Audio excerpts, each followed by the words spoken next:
702. The Naked Scientist. Right, it's now time for us to connect with Dr. Chris Smith, our Naked Scientist, Mondays after 2:30. This is where we get to really explore our curiosity and have some of our science questions answered. I see your questions also coming in already. You can drop us a voice note instead of texting them out, by the way, if you're sending them via WhatsApp. So, Chris, good afternoon. Hello, Azza. How are you? I'm very good, thank you. Let's start with this story that's coming from Cambridge about a way of visualizing molecules in 3D using a VR, that virtual reality headset. Yeah, who would have thought you could step inside your own immune system? But that's what researchers at the University of Cambridge have come up with a way of doing. Basically, they've got software which they have developed that can take molecules and render those molecules into a three-dimensional virtual reality experience so that you can visualize what you're working on, basically your work, and see it. You can turn something that would normally be far too small to see and present it to yourself in a very visual way. And this enables you to interact with it, think about it, see it, share it, and experience it with others in a way that previously was much more difficult to do. And one of the projects that they did was to actually take some immune cells from one of the members of the research team and then enable that person to step inside their own immune system effectively, because they built a three-dimensional virtual reality replica of where the molecules that they were interested in inside this person's white blood cells were.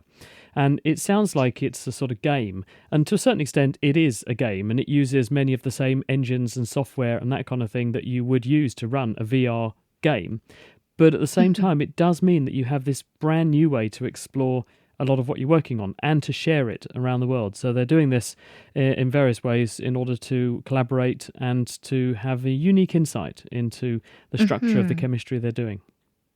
Right. So it's likely to affect what we treat certain ailments, or our understanding, or as you said, our understanding of how cells work. Well, possibly.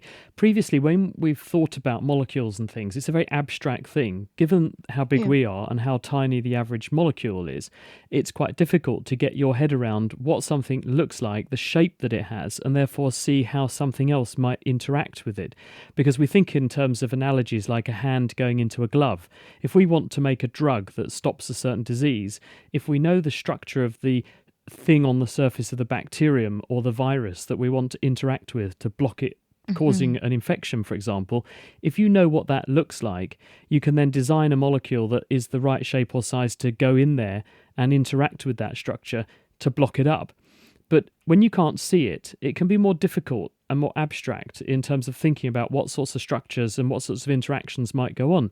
But because a third of the human brain is decoded just to what we see and what we're looking at, so we spend a third of our brain power decoding what goes in through our eyes, turning things into something that's a visual representation of the data we're working on makes it much more tractable as a solution for the human brain to grapple with, which is why I think things like this are going to be very powerful research tools going forward.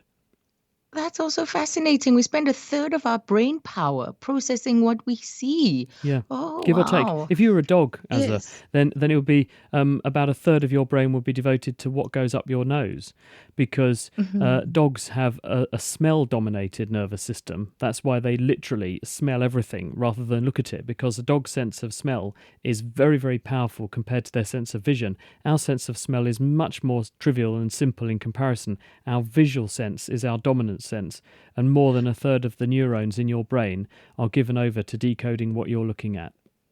Yes. And so in a blind person, just to quickly, before we go to the lines, by the way, I just want to wrap this thought up. So what happens in the brain of a blind person? That same brain power goes towards other senses. Well, it depends.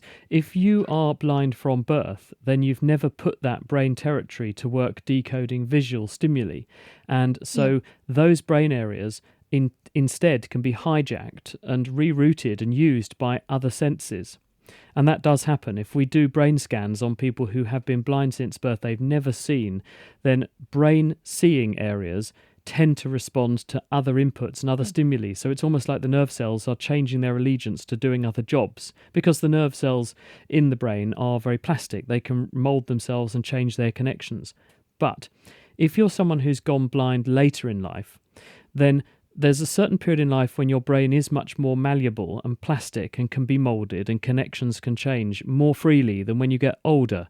And when you become older, the brain is more rigid and it rewires itself much more poorly in comparison. So a person who's gone blind later in life, those brain areas which were the seeing areas, they can change their allegiance to do other jobs a bit, but not a huge amount, which means if you did restore vision, say it was an eye problem that made that person go blind, if you give them back their ability to get information into those brain areas, a person who had once been able to see would be able to see again. But a person who's been blind since birth, and the same goes for animals, you can do this in animals as well. You'll find animals that if they never see, they don't get the critical time to wire up the seeing parts of their brain properly. And if you even give them vision back later in life, or give them vision later in life, they will never see normally. And people have actually done studies on this with animals to show that it's the same in them as it is in humans. Well, let's go to the lines now, 011-883-0702. You know the numbers. And this is where you get to chat to Chris Smith, Dr. Chris Smith, our naked scientist, and ask him your science-related question. Joe, you've got one for him this afternoon. Hello, Joe. Hello, Xenia. Dr. Smith, I'd like to ask you, with regard to the coronavirus, how was the coronavirus transmitted from the bat to the humans at the Wuhan food market, sea market? Hello, Joe. What Joe's referring to here is that we believe that the new coronavirus is a zoonosis. In other words, it's an infection of a wild animal that's jumped the species barrier and got into people. Now, what we don't know yet, Joe, is when that happened exactly and where that happened exactly. Although early on we thought that the food market was the epicenter, subsequent studies have suggested that in fact it's not as solid a connection as we'd thought. There were lots of cases connected to that market, yes, but then there were lots of people going there. And when people have studied this looking with a broader lens, they've found in fact that it's not so central to the argument. And they think that actually the outbreak did spawn in Wuhan, but they don't know exactly where. And it may well be that people coming into Wuhan from rural China brought the infection with them, and then they started to spread it where they went, which may have included wandering around the market, but other public venues as well. So that then shifts the question to, well, where did the infection jump out of the bat and into people? We actually made a programme on The Naked Scientists about a month or so ago where we did ask the question, where did COVID come from?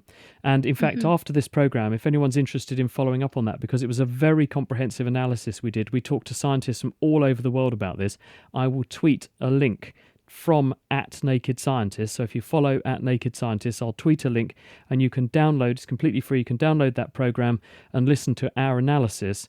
The current scientific view is that there are thousands of coronaviruses naturally out there in the world, in animals, and that somewhere, probably in rural China, a coronavirus that was the one that caused this outbreak jumped the species barrier from an animal, probably a bat, into humans, and probably chance carried it to Wuhan, and then it started to spread. There are other theories and other hypotheses, and this still remains to be confirmed and corroborated. The other hypotheses are that perhaps human hands had a role to play in this. People are also suggesting that perhaps this virus has been manipulated in some way, because one outstanding question that we can't answer is why it is so well adapted to humans. Most viruses, when they jump out of animals and into humans, are not very well adapted to humans, so they either make the person very, very sick, or they don't spread very well, or both. And we've seen this with flu pandemics, and we've seen it with Ebola. It's very unusual for a virus to jump out of an animal into a person and be very well optimized to spread incredibly efficiently in that person. And this virus is. So we don't know where that optimization happened and whether or not a laboratory might have been involved, or more likely it just happened naturally and we didn't notice it was happening until it got to somewhere really big and well connected like Wuhan, which gave it the ability to massively amplify the number of people affected and then spread globally from the airport at Wuhan and into the rest of the world. Thank you for that question, Joe. Next we have Raz. Hello, Raz. Hi. Hi. How's it? Good, thanks. Dr. Naked, how are you? Hello, Raz. I'm fine. How are you? Okay. Okay. Listen, you know how we found a way to transplant the heart and the liver, blah, blah, blah, blah, all the organs, right? But there's one organ we haven't transplanted yet is the brain, right? Now, let's say there is some scientist out there who does figure out a way to transplant a dead person's normal brain to a live person who needs that brain. How would that live person be thinking? Would he or she be thinking the old person's thoughts or their own thoughts? Do you know, Wow. I think I've met a few people who have been brain donors in this study. No, I'm just kidding. A few politicians.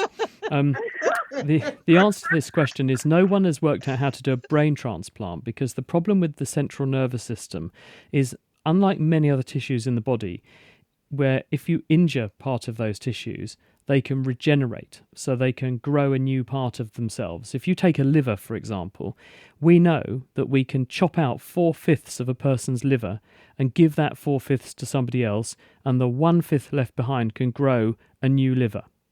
That does not happen with the brain and spinal cord. There is something special about the mammalian brain and spinal cord that when we injure it, it regenerates very poorly. And so if you were to take the brain from a donor person, in order to get it out of that person, you would have to sever the connections it has with the rest of their body. And it would be very difficult to do that without doing damage to the brain and spinal cord.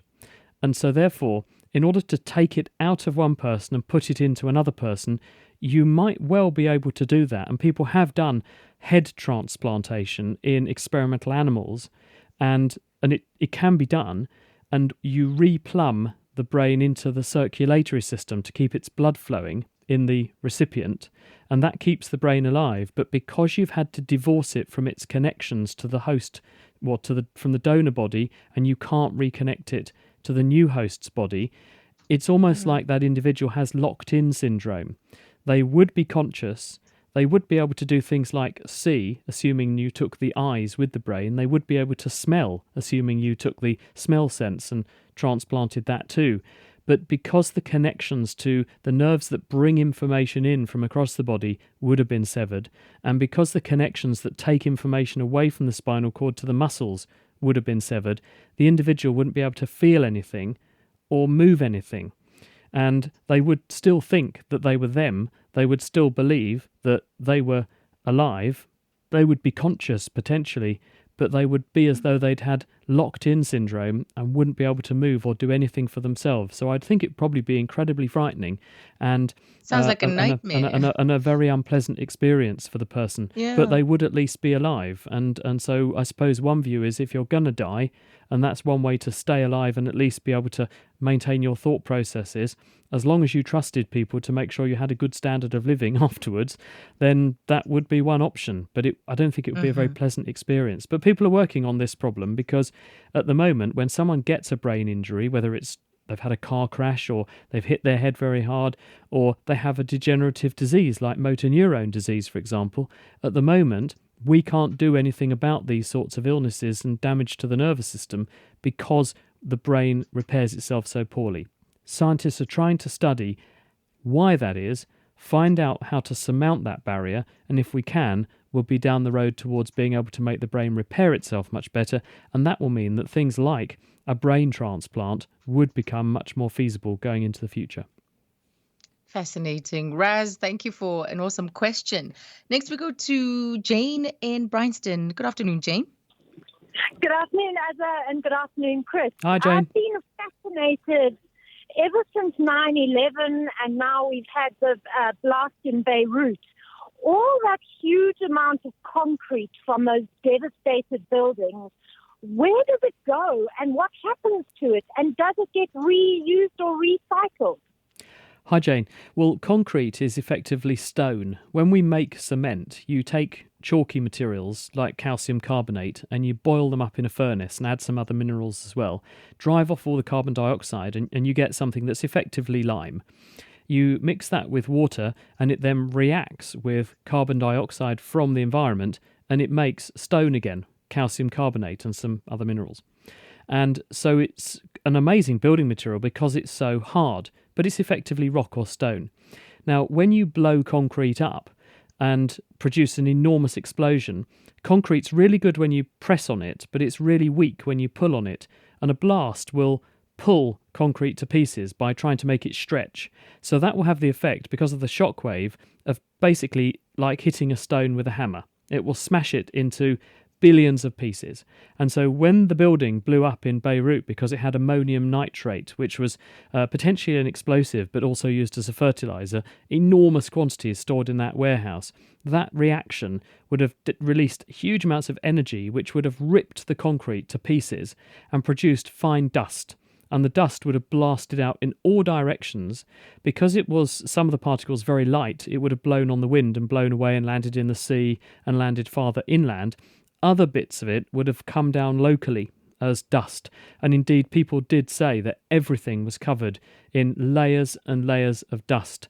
And it kept on being dusty for days to weeks afterwards, both in Beirut but also in New York when 9/11 happened. So there's the answer.